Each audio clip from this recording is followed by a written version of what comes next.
यहां बहुत कमी होती है। ध्यान देने योग्य बात है, मंत्रों पर अविश्वास मत करो, नाम पर अविश्वास मत करो।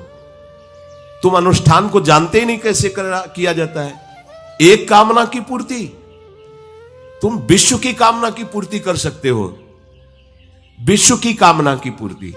बोले आप क्यों नहीं कर लेते? क्योंकि हम विश्वात्मा की कामना किए हुए हैं, हम विश्व की नहीं। हम जिस बात की कामना किए हुए हैं उसके लिए विश्व का विस्मरण करना है। मन मन की रुचि जान नेह विधि अनुसरे। हम प्रियालाल की मन की बात जानकर उनकी सेवा में रत होना चाहते हैं। नहीं, नाम और मंत्र में इतनी ताकत है, आप उसको समझ नहीं पाए। आप विचार करके देखिए, जब कोई पवित्र अनुष्ठान कोई राक्षस करता था तो बहुत पहले से ही वो मदिरा त्याग देता था, मांस खाना त्याग देता था, दूसरे की निंदा करना त्याग देता था, अपवित्रता का त्याग कर देता। परम पवित्र ऋषियों की तरह होकर वो तब अनुष्ठान करता था। यद्यपि वो जगत विनाश के लिए अनुष्ठान होता, पर उसके लिए भी पवित्रता की ऐसी आवश्यकता थी। अब आप बेविचार करो, शराब पियो, मांस खाओ, गंदे आचरण करो और बोलो हमने राधा राधा कहा लेकिन काम नहीं बना। वो बोल रहे थे कि कितना भी बड़ा संकट हो, फिर बोल रहे हैं। अगर भयानक से भयानक विपत्ति को ऐसे न नष्ट कर दे तो बता देना, कृष्णाय वासुदेवाय हरे परमात्मने प्रणतः क्लेश नाशाय गोविंदाय नमो। इसका जप करो और जब तक तुम्हारा काम पूरा ना हो जाए ब्रह्मचर्य से रहो। झूठ मत बोलना, मदिरा मत पीना, मांस मत खाना, और ना काम हो जाए तो मैं बताना कि भारी से भारी विपत्ति का नाश करके भगवान श्री कृष्ण का आश्रय उसे ऊंचे उठा देगा, इस जगत की धरा से उठा देगा। विश्वास नहीं? आप मदिरा पियो, मांस खाओ, बेविचार करो, सोचो 1,00,000 2,00,000 महात्मा को दे देंगे, हमारी कामना पूर्ति हो जाएगी। बिल्कुल भूल में मत रहना। आपको संशय होता है नाम पे, संशय होता है मंत्रों पे, संशय होता है शास्त्र के विधान पर। आप चलते हो शास्त्र विधान से? कहां चलते हो? अरे हम जब कह रहे हैं कोई राक्षस भी अनुष्ठान करता था तो वो इन नियमों का पालन करता था। इतना अनुष्ठान में कि मेघनाथ को पैरों से मार रहे हैं बंदर भालू, पर वो ना मंत्र छोड़ रहा है, ना हिल रहा है, ना उनकी तरफ देख रहा है। इतना सहनशील होना चाहिए अनुष्ठान के लिए। किसी कामना की पूर्ति के लिए सांगोपांग अनुष्ठान करो, भला कामना की पूर्ति ना हो जाए? नहीं। आप शास्त्रों में पढ़ के देखो, संतान उत्पत्ति के लिए कैसे व्रत, पयोव्रत का कैसे अनुष्ठान किया। पवित्र रह करके इतनी इतनी मात्रा में ये आहार लेना है, इस मंत्र का जब भगवान गर्भ में आ गए। क्या चाहिए तुम्हें? भारी से भारी विपत्ति को दूर करने के लिए आर्त भाव से पुकारो भगवान को। तुम्हें धनी बनना है, अनुष्ठान कीजिए। हम कह रहे किसी विशेष मंत्र आदि की तरफ ना बढ़िए, बोलिए राधा राधा। क्या चाहिए आपको? कृष्ण कृष्ण बोलिए। सब मंत्रों का सार है नाम में, आप बोलिए तो नाम। पवित्र होइए, गंदे आचरण छोड़िए। क्या चाहिए आपको? भगवान का नाम जहां गूंजता है वहां ऐश्वर्य अपने आप चरणों में लौटता है। अब छल कपट करो, हिंसा करो, गंदे आचरण करो, सोचो हम बहुत बड़े धनी बन जाएं, तो दुष्कृति का फल दरिद्रता और दुख होता है। सुकृत का फल ऐश्वर्य और सुख होता है। अब लगाओ तुम कांटेदार वृक्ष और चाहो कि हमको रसीला फल प्राप्त हो, तो इसे मूर्खता ही कहते हैं। फिर दोष देता है काल, कर्म, ईश्वर को, शास्त्रों को, मंत्रों। अरे कुछ नहीं, नाम मंत्र में जरा सी भी अनुष्ठान में त्रुटि हो जाए तो उसका फल बदल जाता है। आप कहां अनुष्ठान कर रहे हैं? कौन सा अनुष्ठान कर रहे हैं? सबसे पहला नियम अनुष्ठान का होता है पवित्र आचरण, ब्रह्मचर्य, सत्यवाद, पवित्र भोजन, संयम से। कोई भी अनुष्ठान कर, किसी भी विषय का अनुष्ठान करके देखो, अभी हो जाएगा। ये तो हमसे नहीं होगा, तो फिर आप बड़ी बड़ी कामनाएं करते हो, हवा में कामनाएं पूर्ण हो जाएंगी। किसी की भी काम, किसी का भी महाबली या तेजस्वी पुत्र पैदा हुआ, उसको देखो कैसे रहा है, उसके माता पिता कैसे आचरण किए हैं। 10,000 वर्ष तक भगवान श्री हरि में मन लगाकर निरंतर मंत्र जपने पर कश्यप और विंता जी ने भगवान गरुण जी को प्रकट किया। भगवान गरुण जी श्री हरि के वाहन, प्रथम पुत्र अरुण जी जो सूर्य के सामने बैठे हुए हैं, सारथी बने 10,000 वर्ष।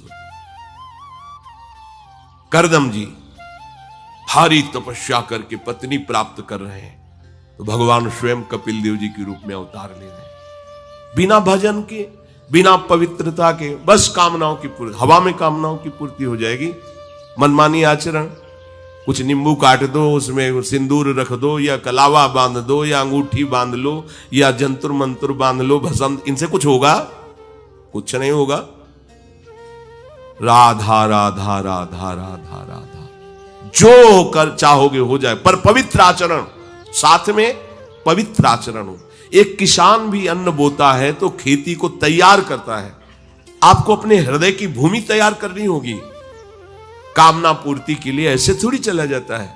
देखो ना, ऐसे एक चपत लगा दी सुरुचि ने, क्योंकि उसकी रुचि के खिलाफ हुआ कि वो पिता की गोद में बैठना चाहते थे। क्षत्रिय बालक माता के पास गए, उनका नाम सुनीति है।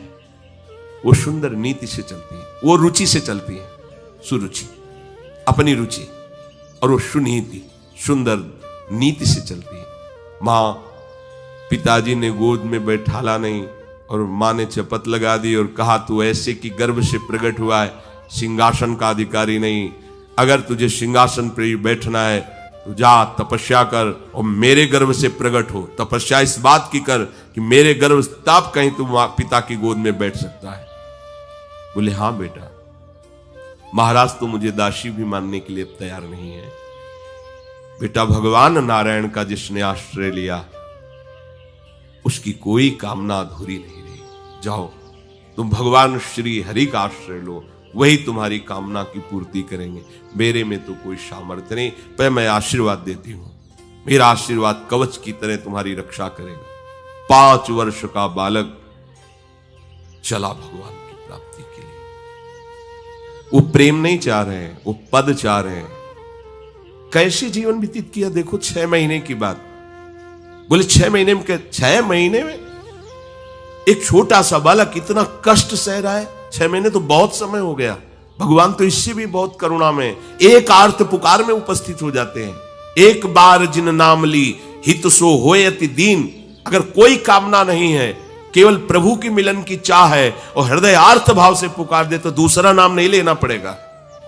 एक बार जिन नाम ली हित सो होए अति दीन, ताको संग न छाणहि ध्रुव अपनो कर लीन। ये महारसिक शेखरों के वचन है, कोई ऐसे मिथ्या वचन थोड़ी। श्वास को भी रोक लेते हैं।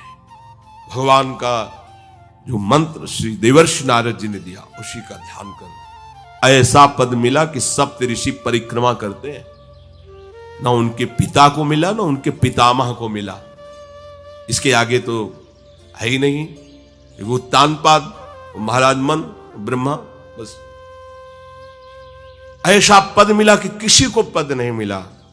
पर आप देखो कामना की पूर्ति के लिए कैसे निष्ठावान हो करके, प्राणों को समर्पित करके भगवान की आप बीड़ी सिगरेट पियो, प्याज लहसुन मांस मछली दुनिया की दलित दुराएं करो, हाँ हमारी कामनाओं की पूर्ति हो जाए। बेकार बकवास करते हैं लोग आकर। परमार्थ को एक हंसी बना, एक रथ है, बुद्धि इस रथ को चलाने वाला सारथी है, बैठने वाला जीवात्मा है, मन लगाम है, इंद्रियां घोड़े हैं, विचरने की जगह विषय भोग है। ये घोड़े विषय भोग का चारा चरने के लिए जाएंगे। अगर मन रूपी लगाम को बुद्धि रूपी सारथी ने ठीक से खींचा नहीं तो ये खंडक में गिरा देंगे। और गिरे हुए बहुत फंसे हैं, और जीव इतना भोला बन चुका है कि गड्ढे में गिरा है फिर भी वो आनंदित है। वो उसी को सुख समझ रहा है, दुख को ही सुख समझकर। यही तो भगवान की विचित्र माया है। जिसे तुम सुख समझते हो वो सुख की छाया है, समझ पड़ती नहीं ये गिरधर की माया है। भयानक दुख के अंतर में वो डूबा हुआ भयानक परिणामों को प्राप्त होगा, लेकिन उसमें सुख का अनुभव कर रहा है। त्यक्त संगो जित क्रोधो लघ्वाहारो, तो अपने आप जितेंद्रिया हो जाएंगे। देख लेना, घृणा हो जाएगी यार, घृणा। कौन सा ऐसा सुख है जो घृणा के योग्य ना हो? लौकिक बढ़िया से बढ़िया पदार्थ खाओ, तत्काल हम उसे वापस उलटते हैं, देखने लायक नहीं रह जाएगा। चिकनी चमड़ी केवल देखकर फंस रहे हैं, कुछ नहीं, पूरा जीवन बर्बाद हो जाता है। धर्म के लिए तो सेवन करने के लिए ठीक है, बकाया भगवत प्राप्ति के लिए जितेंद्रिया चलो, ठीक से चलो। पिधाय बुद्ध्या द्वाराणि मनो ध्याने निवेशयेत्, शून्य स्वेवावकाके गुहासुचो वनेसुचो, नित्य युक्ता सदा योगी ध्यानम सम्यक उपक्रमेत। श्री दत्तात्रेय जी महाराज कह रहे हैं, बुद्धि को परमात्म चिंतन से इतनी बलवान बनाओ कि अपनी इंद्रियों के द्वारों से घसीटकर उसे भगवान में स्थित करो। हर इंद्रिय द्वार बंद, अंतर्मुख इंद्रियों को करके परमात्म चिंतन में लग। शून्य स्वेवावकाशेषु, एकांत स्थल में कुछ देर बैठने का अभ्यास करना चाहिए। एकांत सुख मास्यताम, 24 घंटे में 48 मिनट का तो रख ही लो शांत एकांत। अपने कमरे में शयन के समय आधा पौन घंटा अगर आप निकाल पावे, बड़ा आनंद आएगा। 24 घंटे आप सेवा दिनचर्या में लगे, आधा घंटे निकाल लो या 48 मिनट शांत बैठ जाओ। बिल्कुल कोई माला नहीं, कोई क्रिया नहीं, बिल्कुल आप इस बात को देखना करके शांत बैठो। पहले बैठ जाओ। अब देखो आपका मन कहां है, तत्काल देखिए। जो ही शांत बैठे, अब है कहां? जो सामने रूप आ रहा है, चाहे वो वस्तु हो, व्यक्ति हो, स्थान हो, उसमें तुम्हारी ममता है, उससे तुम्हारा संबंध है। वस्तु, व्यक्ति, स्थान है। प्रभु आ रहे हैं कि संसार का कोई वस्तु, व्यक्ति, स्थान आ रहा है? यदि कोई संसार का वस्तु, व्यक्ति, स्थान आ रहा है तो तत्काल उसमें भगवत भावना करो, या वहां से हटा के तत्काल अपने गुरु मंत्र में लगाओ। शांत एकदम बैठो।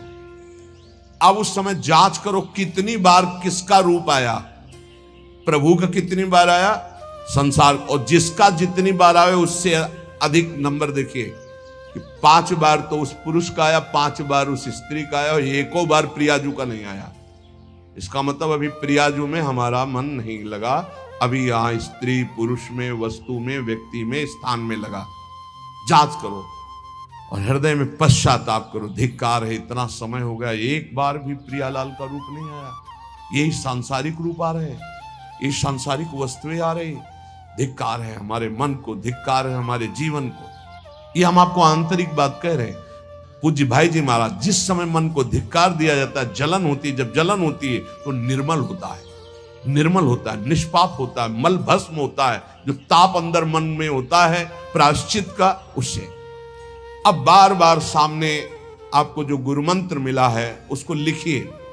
कोई माला नहीं, बहुत आराम से, कोई जल्दीबाजी नहीं, 1 मिनट में एक बार लिखेंगे। यहां कोई संख्या हम नहीं बोल रहे, यहां कोई आपको नहीं कि 108 बार करना है कि 50 बार करना, 5 बार करो केवल। हम कह रहे 5 बार आराम से लिख रहे हैं।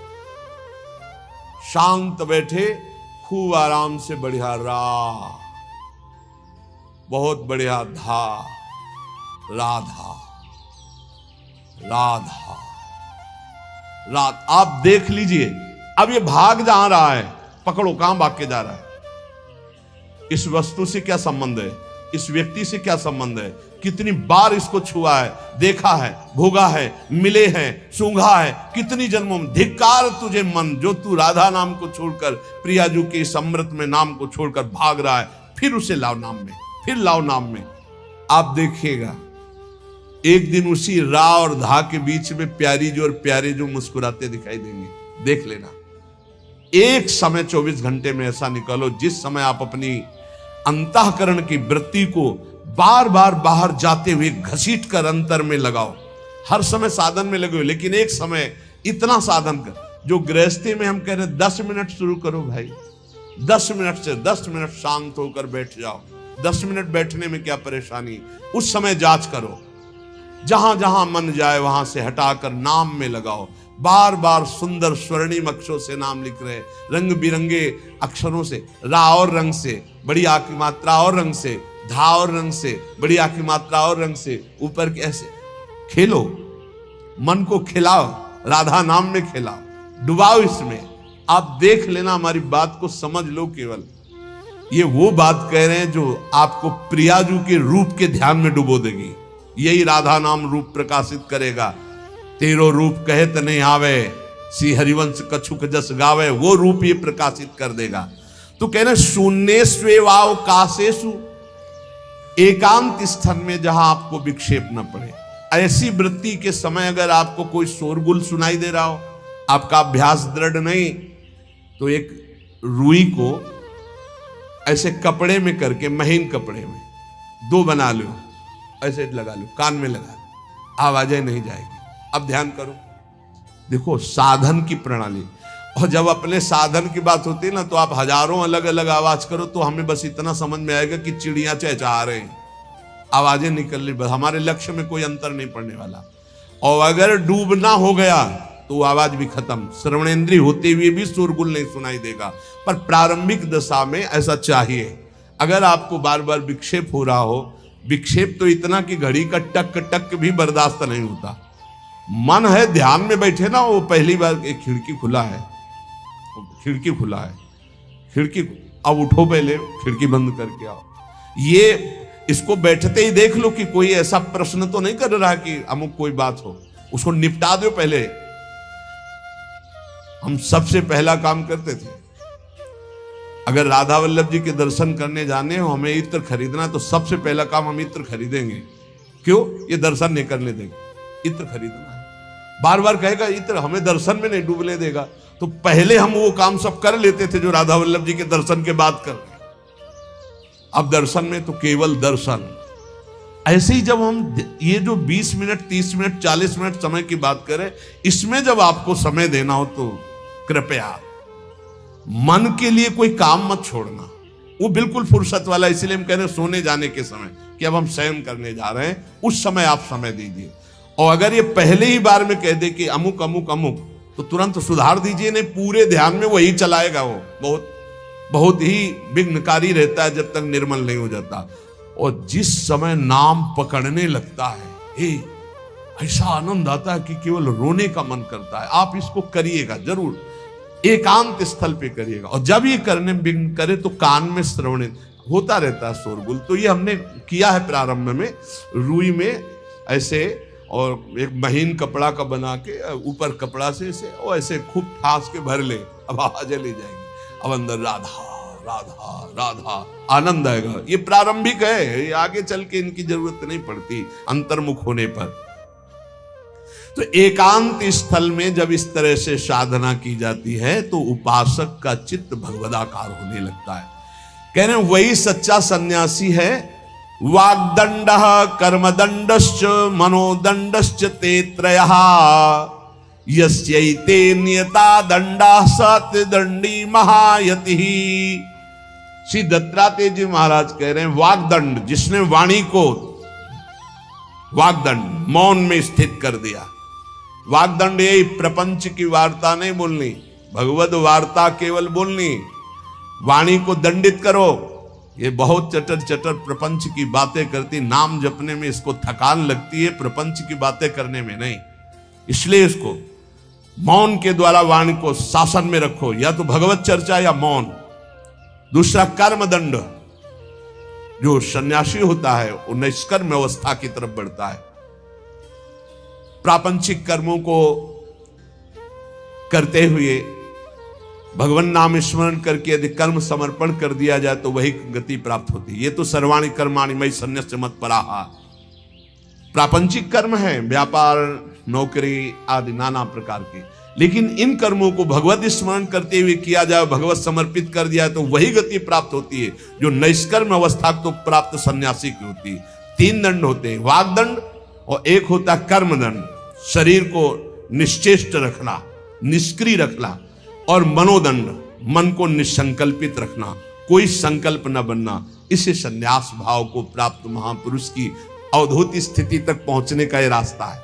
वागदंड, कर्मदंड, मनोदंड। वाणी को मौन के द्वारा, शरीर को निश्चेष्टता के द्वारा निष्कर्म स्थिति के लिए, और मन को निसंकल्पता के द्वारा, कोई संकल्प न बनावे, ऐसा का ऐसा, ऐसा नहीं, जैसा प्रभु जब चाहे जैसा, हमारा कोई संकल्प विकल्प नहीं। वाणी से भगवत चर्चा, शरीर से भागवतिक कर्म, नहीं तो सांसारिक विरत बहुकर्मा, निरत निरंतर सज्जन धर्मा। अब एक